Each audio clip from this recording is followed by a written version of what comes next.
Poco ব্র্যান্ডের ফোনগুলো তো আমাদের মাঝে অনেক জনপ্রিয়। আর পোকো তাদের ফোনগুলোতে আমাদের যথেষ্ট ভ্যালু ফর মানি প্রোভাইড করে থাকে। আর এবার পোকো তাদের নতুন একটি স্মার্টফোন আমাদের মাঝে নিয়ে আসতে যাচ্ছে। আর এই স্মার্টফোনটির নাম হলো পোকো M3। আর এবারের ফোনটিও হবে একটি রিব্র্যান্ডেড ফোন। আর এই ফোনটি হবে গ্লোবালি যে রেডমি নোট 10 সিরিজের 4G ভেরিয়েন্ট লঞ্চ হবে সেই ফোনটির রিব্র্যান্ডেড ফোন। আজকের ভিডিওতে আমরা পোকো M3 এই ফোনটির ফুল ডিটেলস নিয়ে আলোচনা করব। এর প্রাইস, এখানে কি কি স্পেসিফিকেশন থাকবে, এই ফোনটি কবে লঞ্চ হতে পারে, এই সব কিছুই। সো সম্পূর্ণ ভিডিওটি দেখতে থাকুন। আর এই ফোনটি হবে একটি এন্ট্রি লেভেল বাজেট সেগমেন্টের স্মার্টফোন। সো আর দেরি না করে মূল ভিডিওতে যাওয়া যাক। আর আপনি যদি আমাদের চ্যানেলে প্রথমবার এসে থাকেন তাহলে নিচে থাকা সাবস্ক্রাইব বাটনটি ক্লিক করে পাশে থাকা বেল আইকনটি প্রেস করে রাখবেন আমাদের সকল ভিডিওর নোটিফিকেশন সবার আগে পাওয়ার জন্য। আর অলরেডি যারা সাবস্ক্রাইব করেছেন তাদের thank you so much. So let's go start.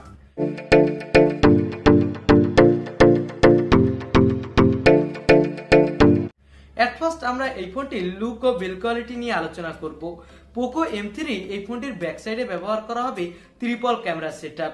এখানে ব্যবহারকারীর তথ্য সুরক্ষার জন্য দেওয়া হবে সাইড মাউন্টেন ফিঙ্গারপ্রিন্ট সেন্সর এবং এই ফোনটির সামনে ব্যবহার করা হবে ছোট পাঞ্জল কাটিং সেলফি ক্যামেরা। এখানে ব্যাক সাইডে ব্যবহার করা হবে প্লাস্টিক বডি। এই ফোনটির সামনে দেওয়া হবে ডিসপ্লেতে গরিলা গ্লাসের প্রোটেকশন। আর এই ফোনটি আশা করা হচ্ছে পোকো 4টি কালার ভেরিয়েন্টে লঞ্চ করবে। তো এই ফোনটির লুক ও বিল্ড কোয়ালিটি আমার কাছে এই বাজেট অনুযায়ী ভালোই হবে বলে মনে হয়েছে। এবার এই ফোনটির ডিসপ্লে কোয়ালিটি নিয়ে আলোচনা করা যায়। এই ফোনটিতে ব্যবহার করা হবে 6.53 ইঞ্চি মাপের ফুল এইচডি প্লাস রেজুলেশনের IPS LCD ডিসপ্লে। এর ডিসপ্লে রিফ্রেশ রেট দেওয়া হবে 60 হার্টজ এবং এই ফোনটির ডিসপ্লেতে দেওয়া হবে গরিলা গ্লাস 5 এর প্রোটেকশন। আর এই ডিসপ্লেটা হবে একটি ছোট পাঞ্সল কাটিং ডিসপ্লে এবং এই ফোনটির ডিসপ্লে ব্রাইটনেসও মোটামুটি ভালোই হবে। এই ফোনটির ডিসপ্লে ব্রাইটনেস দেওয়া হবে 500 নিটস। এখানে ডিসপ্লেটা দেখতে আমাদের চোখে যেমন ভালো লাগবে, সানলাইটেও তেমনি এই বাজেট অনুযায়ী ভালোই পারফরমেন্স পাওয়া যাবে এই ডিসপ্লেতে। তো এই ফোনটির ডিসপ্লে কোয়ালিটি আমার কাছে ভালোই হবে বলে মনে হয়েছে। এবার এই ফোনটির ক্যামেরা কোয়ালিটি নিয়ে আলোচনা করা যাক। এই ফোনটির ব্যাক সাইডে যে ট্রিপল ক্যামেরা সেটআপ দেওয়া হবে, এর প্রাইমারি লেন্স দেওয়া হবে 48 মেগাপিক্সেলের। এখানে দেওয়া হবে 8 মেগাপিক্সেলের একটি আলট্রা ওয়াইড অ্যাঙ্গেল লেন্স। সর্বশেষ দেওয়া হবে 8 মেগাপিক্সেলের একটি পোর্ট্রেট ক্যামেরা। এই ফোনটির ব্যাক সাইডের ক্যামেরা দিয়ে 4K রেজুলেশনে ভিডিও রেকর্ড করার সাপোর্ট দেওয়া হবে এবং এই ফোনটির সামনে ব্যবহার করা হবে 13 মেগাপিক্সেলের ছোট পাঞ্চল কাটিং সেলফি শুটার। এই ফোনটির সামনের ক্যামেরা দিয়েও ফুল এইচডি প্লাস রেজুলেশনে ভিডিও রেকর্ড করার সাপোর্ট দেওয়া হবে। তো এই ফোনটির ক্যামেরা কোয়ালিটি এই বাজেট অনুযায়ী আমার কাছে ভালোই লেগেছে। এখানে আপনি পেয়ে যাবেন সুপার নাইট স্কোপ মোড, থাকবে super slow motion video record করার সাপোর্ট। অর্থাৎ ক্যামেরা সেকশনে আমাদের যেসব প্রয়োজনীয় সেন্সর দরকার সবই পেয়ে যাবেন আপনি এই ফোনটিতে। এবার এই ফোনটির প্রসেসর সেকশন নিয়ে আলোচনা করা যাক। এই ফোনটিতে ব্যবহার করা হবে স্ন্যাপড্রাগনের 662 প্রসেসর। এটা স্ন্যাপড্রাগনের মোটামুটি পুরনো একটি প্রসেসর, তবে এখানে আপনি মোটামুটি ভালোই গেমিং এক্সপিরিয়েন্স পেয়ে যাবেন এই বাজেট অনুযায়ী। এটা 12 ন্যানোমিটারের একটি প্রসেসর। এর up to clock speed 1.8 gigahertz. এর এনডিরও 610 জিপিইউ। এখানে আপনি PUBG, free fire, call of duty এই সব ধরনের গেম প্লে করতে পারবেন, তবে ততটা স্মুথ পারফরমেন্স পাবেন না।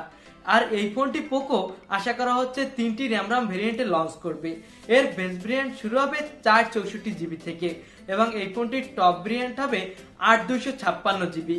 এখানে ব্যবহার করা হবে LPDDR4 এক্সাম সাথে UFS 2.1 স্টোরেজ।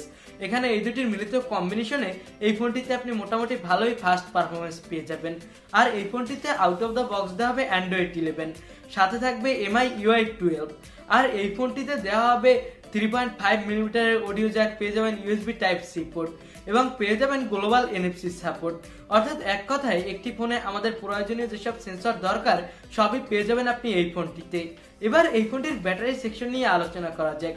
পোকো M3 এই ফোনটিতে ব্যবহার করা হবে 7000 mAh এর ম্যাসিভ ব্যাটারি, সাথে দ্রুততার সাথে চার্জ করার জন্য দেওয়া হবে 18 ওয়াটের ফাস্ট চার্জার। এই ফোনটিতে আপনি ভালোই ব্যাটারি ব্যাকআপ পাবেন। এই চার্জারটি দিয়ে আপনি মোটামুটি দ্রুতই এই ফোনটি চার্জও করতে পারবেন। তো এই ফোনটির ব্যাটারি কোয়ালিটি এক কথায় দুর্দান্ত হতে যাচ্ছে। আমরা এর আগে যে ফোনে ব্যাটারি ব্যাকআপ নিয়ে একটি সমস্যায় পড়তাম তাও অনেকটাই কমে যাবে এই ফোনটিতে। আর এই ফোনটি 24শে নভেম্বর লঞ্চ হওয়ার সম্ভাবনা রয়েছে। তাহলে বাংলাদেশেও এই ফোনটি তার কিছুদিনের মধ্যেই আনঅফিসিয়ালি পাওয়া যাবে। এবার এই ফোনটির দাম নিয়ে আলোচনা করা যাক।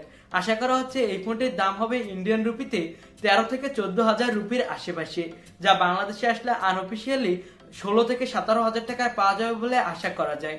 তো এই ফোনটির দাম অনুযায়ী এর স্পেসিফিকেশন আমার কাছে এক কথায় দুর্দান্ত লেগেছে। আপনি যদি চান তাহলে এই ফোনটি আপনি নিতেই পারেন। আর এই ছিল পোকো M3 এই ফোনটির একটি রিভিউ। আর ভিডিওটি যদি ভালো লেগে থাকে তাহলে অ্যাজ ইউজুয়াল আপনাকে যেটাই বলে থাকি অবশ্যই একটি লাইক দিবেন।